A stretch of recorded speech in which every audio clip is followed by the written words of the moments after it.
అందమైన అడవిలో ఎన్నో జంతువులు ఆనందంగా నివసించేవి. ఆ అడవికి రాజుగా పిల్లి ఉండేది. ఈ పిల్లి పేరు సింహధ్వజ.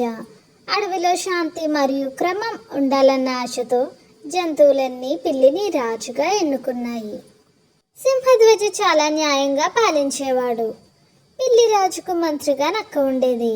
నక్క పేరు ఛత్రి. కానీ మంచిది కాదు. నక్క స్వార్థానికి కాపలాగా ఉండేది. పిల్లిరాజు నక్కను చాలా నమ్మేవాడు. ఛత్రి నక్కకి ఒక దొంగతనపు చిత్తశుద్ధి ఉండేది. ప్రజల సమస్యలను చూసి పరిష్కరించే బదులు రాజు దృష్టిని మాయమాటలతో మళ్లించి తన స్వార్థ ప్రయోజనాలు చక్కబెట్టేది. ఒకరోజు రాజుకు ఒక వార్త వచ్చింది. అడవిలో పులి ఒక చిన్న జింకను ఆక్రమించిందని. ఇది అడవిలో పెద్ద చర్చ అయ్యింది. జంతువులు భయంతో అడవిలో తిరగకుండా తమ గుహలకే పరిమితమయ్యాయి. రాజు తన సభను సంబోధిస్తూ ఇలా అన్నాడు: ఇది మన అడవిలో శాంతిని భంగపరిచే వ్యవహారం. మంత్రి గారు, దీని పరిష్కారాన్ని మీరే సూచించాలి. అప్పుడు నక్క ఛత్రి తన మాయముఖాన్ని ధరించి చెప్పింది: మహారాజా, ఈ సమస్యకు కారణం ఈ జంతువులే. వారు అడవిలో అంతగా తిరుగుతూ పులి నివాస ప్రాంతానికి దగ్గరగా వెళుతున్నారు. పులిని రెచ్చగొడుతున్నారు. అందుకే నేను ఒక కొత్త ఆజ్ఞ ఇచ్చాను: ఎవ్వరూ పులి ప్రాంతానికి చేరరాదు. పిల్లిరాజు నమ్మాడు. కానీ నిజం వేరే. నక్క ఛత్రి రాత్రి వేళల్లో ముట్టడి వేసి మాంసాన్ని పులికి తీసుకెళ్లేది. పులితో ఆమెకు ఒప్పందం ఉండేది: నీవు నన్ను ఏం అనకూడదు, నేను నీకు ప్రతిరోజు మాంసం అందిస్తాను. ఇలా నెలలు గడిచాయి. పులి బయటికి రావడం తగ్గింది, కానీ మాంసం దొరికి ఉండేది. జంతువులు ఇంకా భయంతోనే జీవించేవారు. ఒకరోజు రాజు రాత్రి అడవిలో నిశ్శబ్దంగా తిరుగుతున్నాడు.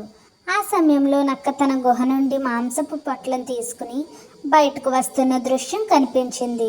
రాజు నిశ్శబ్దంగా తనను వెంబడించాడు. కాసేపటికి ఆమె పులి గుహ వద్దకు చేరింది. అక్కడ ఆమె మాంసాన్ని అందిస్తూ, ఇవాళ ఎలుగుబంటి పిల్లవాడినే పట్టుకున్నాం అని చెప్పింది. రాజు ఈ దృశ్యం చూసి ఆశ్చర్యపోయాడు. తన మంత్రి తనను ఎలా మోసం చేశాడో తెలుస్తుంది.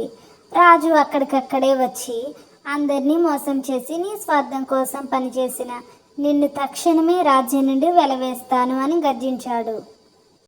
నక్క భయంతో విలవిలలాడింది. మహారాజా, నేను ఒక చిన్న తప్పు చేశాను, మీరు క్షమించాలి అని అడిగింది.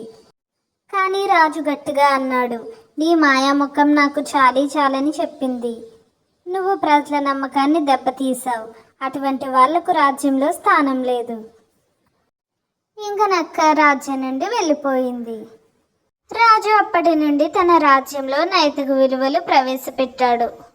మంత్రుల్ని ఎన్నుకునే ముందు వారి గతాన్ని, నిజాయితీని పరిశీలించేవాడు.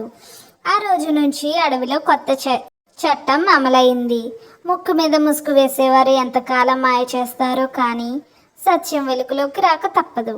జంతువులందరూ మళ్ళీ భద్రంగా జీవించడానికి మొదలుపెట్టారు.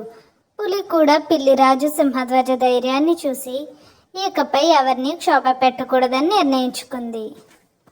అదే రోజు నుంచి అడవి మళ్ళీ శాంతియుతంగా మారింది.